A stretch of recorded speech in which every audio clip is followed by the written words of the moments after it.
Xbox on. Game on, baby! Wow!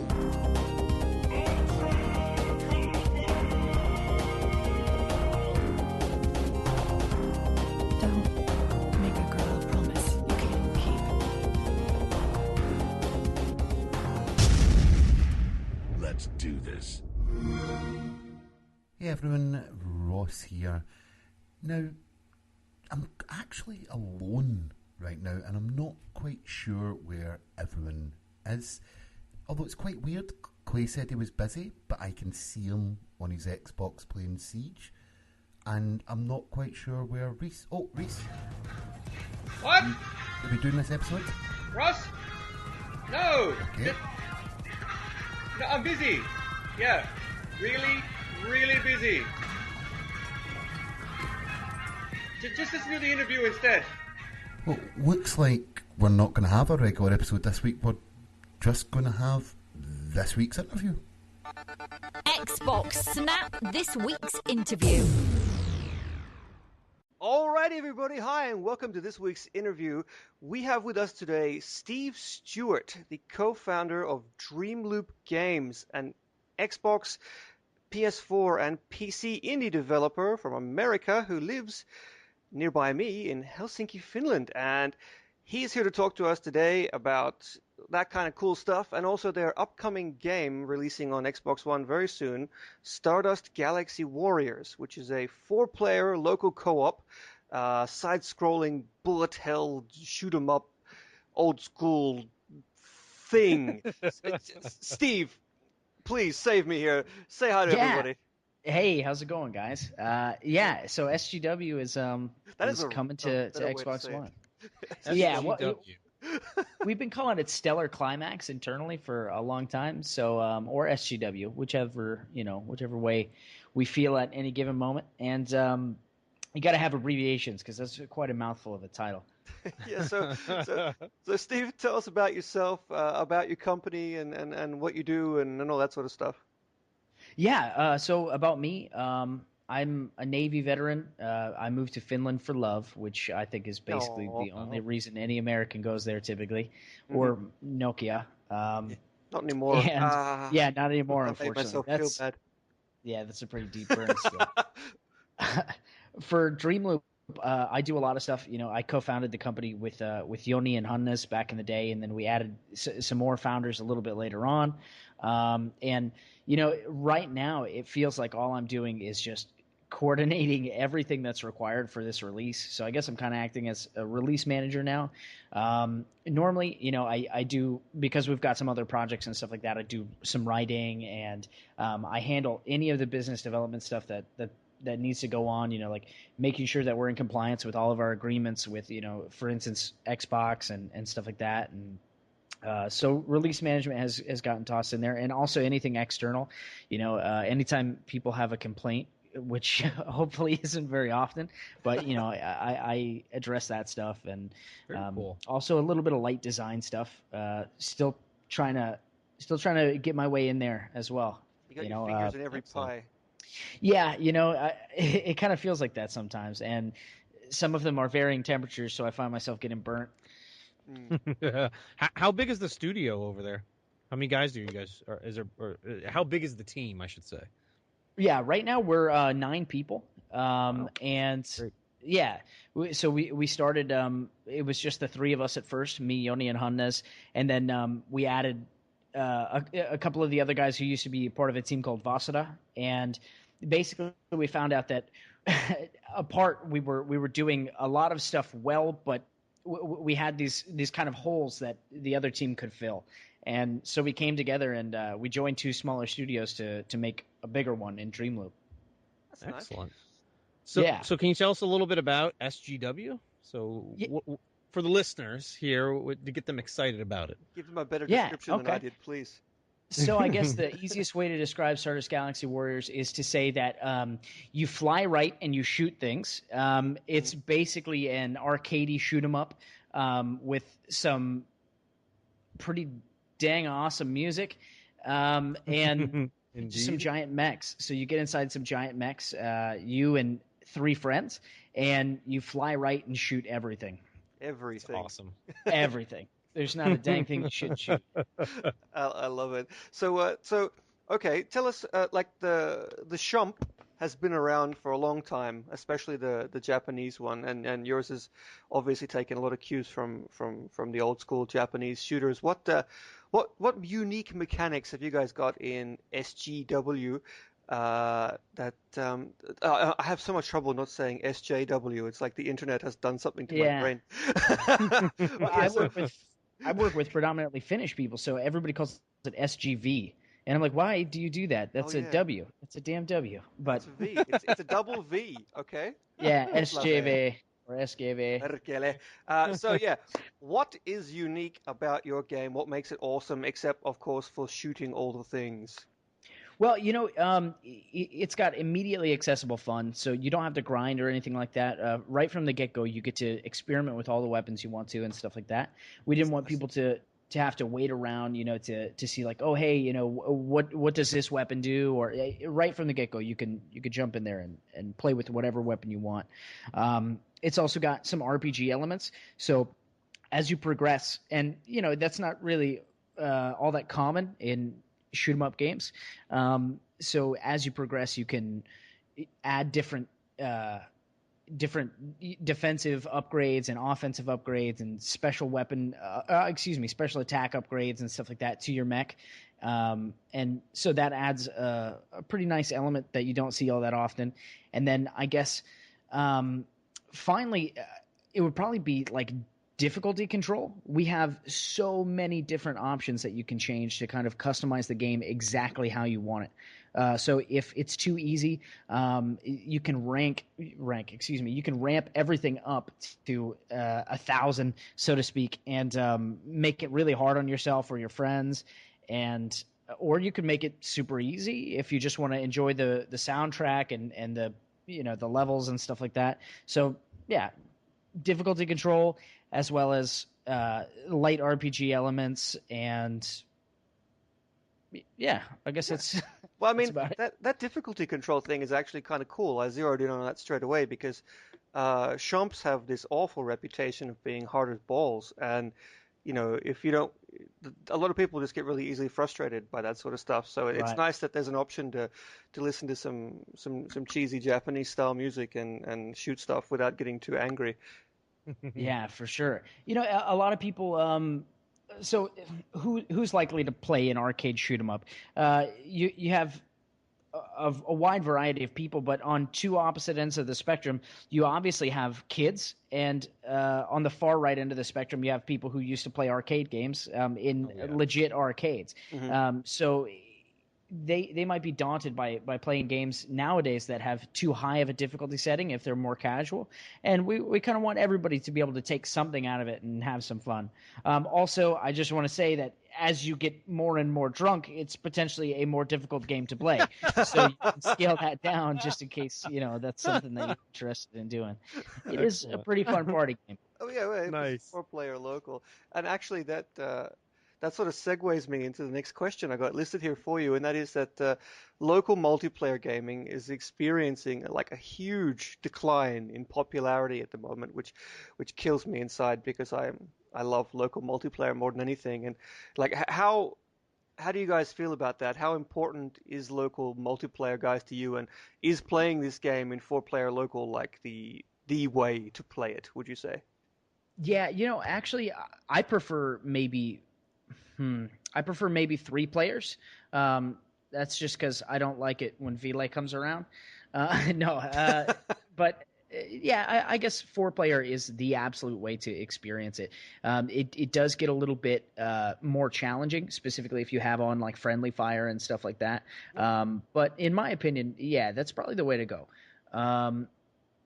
It's that experience of competing for the highest score. That's something that I did all the time with my friends as a kid in various games, and so that's an element that we wanted to kind of bring into a more modern game with maybe a little bit updated graphics from what old school shmups were like. So yeah, that's the ultimate experience, so to speak. So it sounds like you were pretty have some fond memories of local co-op when you were younger.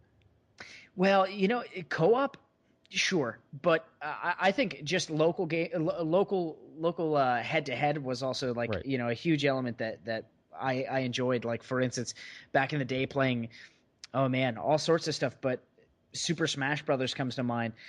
Just the element of everybody getting together and kind of everybody's yelling at the screen and Right. bumping each other, and and that's something that I Being in find the same myself room. doing.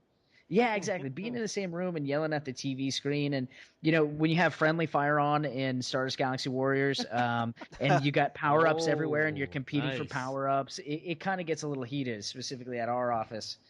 That's a great feature to have in there. I mean, it's these types of games you never see friendly fire on any of these side scroller type games, whether it's the flying type that you guys have or any of the others. But you just never see that with the co-ops. That's great.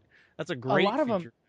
A lot of them, I think it's because maybe sometimes they're too hard as it is. A lot of shmup games, like they design it to where it's like a super challenging experience, and we have that totally available in SGW. But it's not that's not exactly what it's meant to do.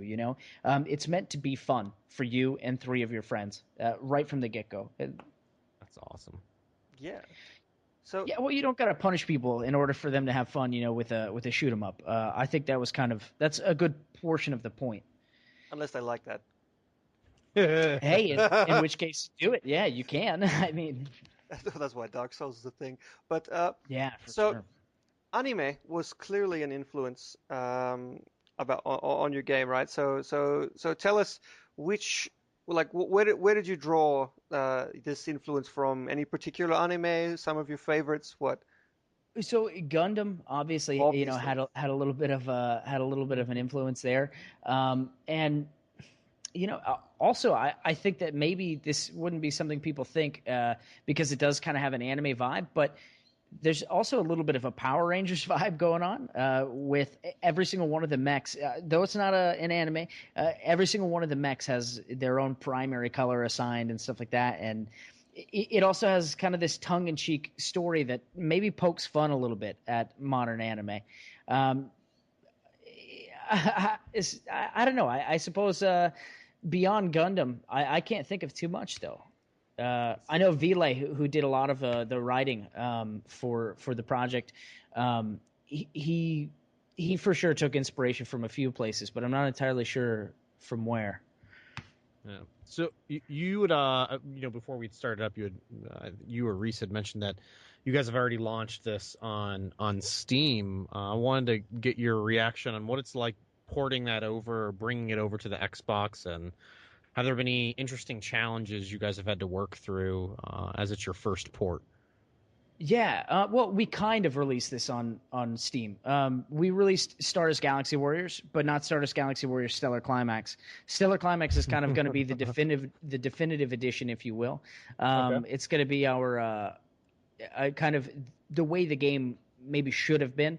We're going to have an extra character in there, and all of the upgrade systems have been entirely revamped. We've given it all the visual polish that we can, and we've really changed the experience a lot to make it what it probably should have been. And that's why, for instance, the release of Stellar Climax will be free for people who already own the game on Steam. Oh, dude, that's but when nice. it comes, That's yeah, very well, nice.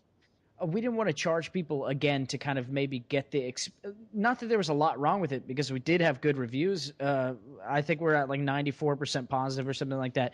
But I don't think that we wanted people to have to fork over extra money or something like that just to have the definitive edition. That would have been wrong, in my opinion. But porting specifically, I guess for Steam, it's there's a lot less requirements, when it comes to when you work with, some of these bigger companies to port your game to console. It becomes quite clear I mean, there's a lot of compliance stuff you have to consider, and you're working with well-established brands that have such very clear rules about what you can and can't do, and how to do things correctly, and things like that. So, it feels a little bit more like playing in the big boy leagues, I guess you could say, because Yeah. So you mean it's more red tape, more hoops you have to jump through? Well, I wouldn't say that specifically so much as you really need to know what you're doing. That's great. A lot. Yeah, you can slap something together and put it on Steam. I'm not saying that they have no quality control, but it is. You really need to know what you're doing in order to get your game on Xbox. Okay. That's excellent. That's great to hear. Hey, and I also wanted to ask you. You had before we fired it up, you said you're out in Seattle, heading over to PAX. So Yeah. you guys got anything in store for PAX while you're out there? Yeah, actually, SGW Stellar Climax will be playable for the first time anywhere at PAX on Xbox One. Oh, nice. That's awesome. Yeah. So, I'm going to steal my dad's TV and put it in the back of his car and drive it over there, and people can come up and play on the 60-inch. I think we'll, That's awesome. Yeah, man, yeah, that's we're great. at booth 7109, by the way, in case anybody is going to be there. We'll make sure to tweet that out as well. Yeah. Oh, awesome. We're going to be in the highest room of the tallest tower, so to speak. It's way up on the top floor. But yeah, for the first time, it'll be playable there. And people will get to see our new character for the first time there as well. So that'll be pretty cool. That's cool. While you're there, is there anything else that you're excited to go walk around and see? Unfortunately, I am the only person from DreamLoop who will be there. So I'm booth manning the entire time, Exactly. Dude, hard mode. Yeah. It's going to be hard work, we're really a small company, so being able to even make this trip at all, and being able to make this trip at all was kind of, it's a big deal for a little company. So we were only able to send me, and I'm gonna have to kind of play all parts, so to speak. And so if I do get to walk around a little bit, that'll be great. Definitely go and check out the Xbox booth. I know that they'll have, I can't remember all of the games that they'll have there, but I know that there's going to be a PAX open house at the Xbox headquarters in Redmond. And I think they're going to have something like 50 titles that you can come and play. It is 50, actually. Yeah. I was just speaking to Chris Charlotte today, and we should have by the time this podcast hits the internet, it's been gone, but we'll have had a sticky post up about that as well. Wow. Okay, yeah. But I think I'll be headed there as well to the open house just to see what I can get my hands on before the true hell of PAX sets in. Yeah. Running every which way. What Xbox One games are you pumped up for coming out in the future? Any personal favorites? The Turing Test looks really great. I played that at Gamescom. Oh, by the way, for full disclosure for the listeners, Steve and I know each other. We have met on several different occasions at various Xbox related and non-Xbox related indie Finnish games industry things. events. Yeah. Wait, you're telling me you know people in this industry, and that's how we get people on our podcast? No. It's my amazing personality, or it's maybe Ross. But anyway, so Steve and I know each other. How dare we have ever met once before? Yes, and I was giving him a lot of grief for not coming to Gamescom. I mean, of course, when you run a tiny company, you can't really afford to. But sure. Still, so you missed out. The Turing Test is great. It's a lot. I would say basically it's a really sexy looking Portal without the jokes. It seems to be trying to tell a really serious story, and if you know what the Turing Test is, then, and for those who don't know, the Turing Test is a set of tests that an AI, if it can pass them, then it's said to be sentient and a free thinking being. Right. Yeah. So it's definitely. I like the hard sci-fi element. I mean, SGW, for example, it's so tongue-in-cheek, and sure, it seems sci-fi to some extent, but we don't really. There's not a lot of scientific explanations for anything that happens in that game, and it's so tongue-in-cheek that it doesn't really delve into much of the serious side. But I love hard sci-fi. I'm a big fan of that genre, of whether it's games or books or movies. So the Turing Test caught my eye, and I'm just like, man, it looks great. Mm-hmm. And I haven't seen too much of the gameplay. I've seen the cinematic trailer and stuff like that, and the hard sci-fi storytelling element really latched onto my mechanically beating heart. So another question is that I know, because I know you, I know that you are a Redditor. So tell us, I am, yeah. what are some of your favorite sort of obscure, lesser-known subreddits? You got any good Well, ones for us? obscure. I And like please imaginary try to leave out the technology for porn. sure. I Ooh, mean, what's okay, that? yeah. Imaginary Imaginary tech. technology is, What's I that? guess it's not really all that unknown for most people who who like sci-fi. But I go on there a lot, and I'm constantly looking either at things that will inspire me for stories that maybe we want to tell in the future or something like that. It's basically artists. They post their stuff there, or people post artist stuff there, and it is science fiction inspired technology of all kinds that independent artists have done, and so you'll see all sorts of awesome paintings. It's part of like a bigger network, of these imaginary blank, fill in the blank, and people will post artwork and stuff there. So there's like imaginary technology, imaginary mechs. There's just hundreds of these subreddits, imaginary mindscapes, etc. They've just earned a new subscriber. Yeah. Actually, I just I'm pulled it actually up going and right there. I know. I just pulled it up. I was like, "This is really cool." Yeah. Steve, all this talk of sci-fi, Deus Ex, Mankind Divided. Yes, Oh no? man, that looks great. Hey, if I can find some time, I'm definitely gonna. I'm definitely gonna be playing it. I got my hands really full for the next month or so with trying to make sure that this thing happens for us, because we DreamLoop really needs this. So Are you trying to tell I'll me be that pretty video busy. games cost money? Hey, you know what? You might be surprised, but I think yeah, it might cost a little bit more money to make than people imagine.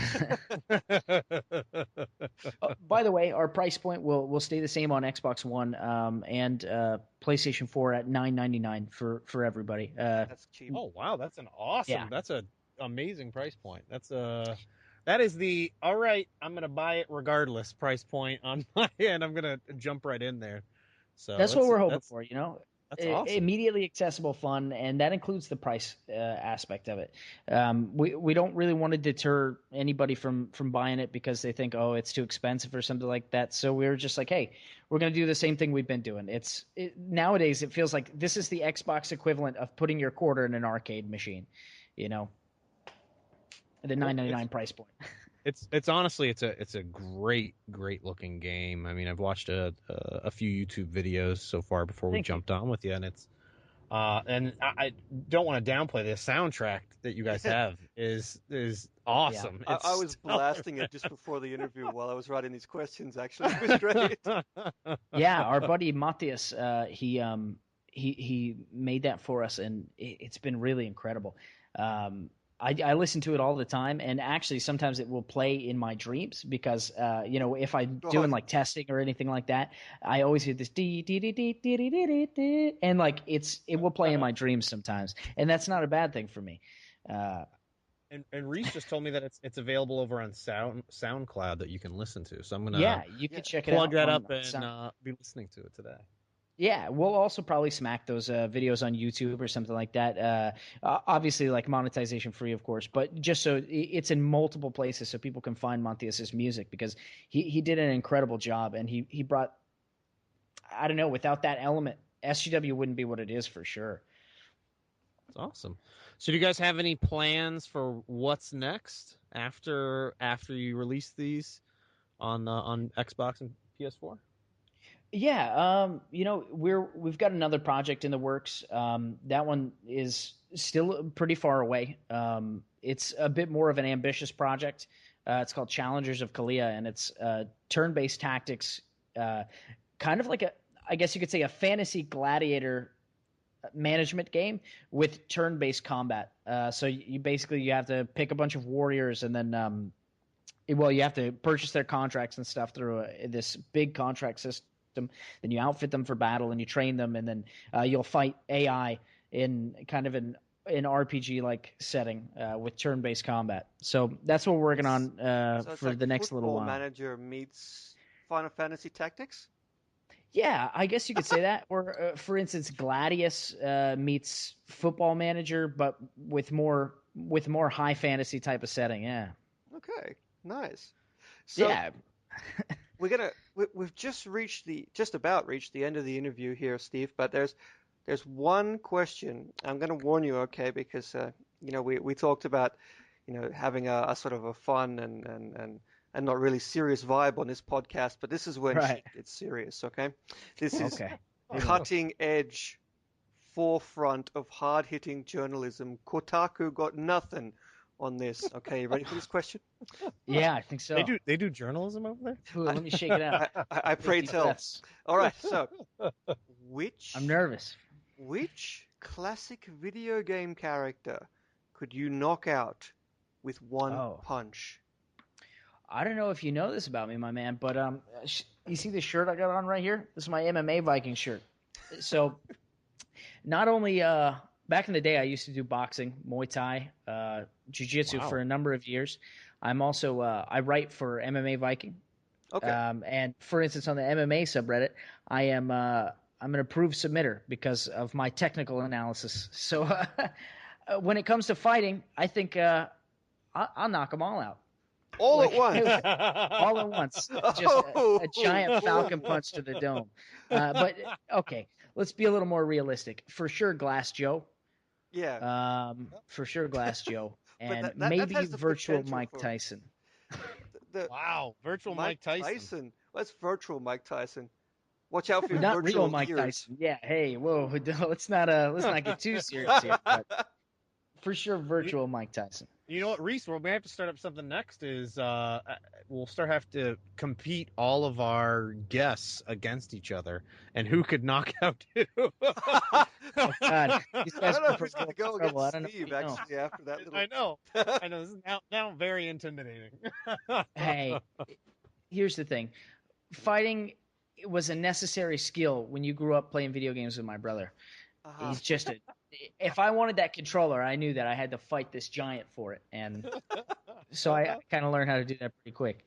Nice. Well, Steve, it's been an absolute pleasure to have you on the podcast, and we wish it's been great. we wish you all the best of luck with your release, and we're doing our best to line up an AMA so that the subscribers can ask you guys questions themselves. Okay. And yeah, so I'm not sure when that's going to happen. Hopefully around launch. But yeah, so thanks again, and Yeah, thanks again, guys. Hey, Steve, it's where been can fun. if they want to find out more about the game? Are you guys on Twitter? What's your website? All that good stuff. Yeah, so we have DreamLoop.net for anything about DreamLoop specifically, and we have StardustGalaxyWarriors.com. We also we're on Twitter at SGW Game and DreamLoop Games. We're also on Facebook, SGW Game and DreamLoop Games, both.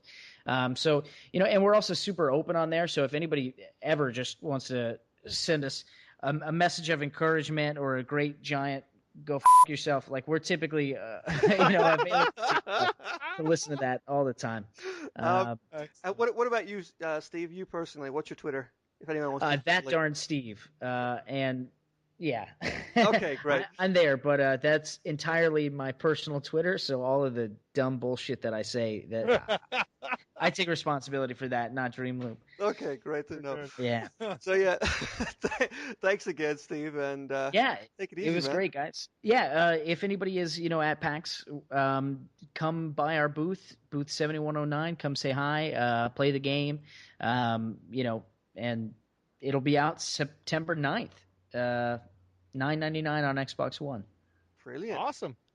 All right, thanks, guys. So thanks very much for that interview. Now, Clay, are you ready to record the rest of this episode? No, what are you talking about? I'm busy playing Battlefield. What are you doing? Oh, okay. Well, it looks like we'll return with a regular episode next Wednesday. But for another week, Xbox off. You're listening to Xbox One Party Chat Podcast, the official podcast of the Xbox One subreddit. Let's do this.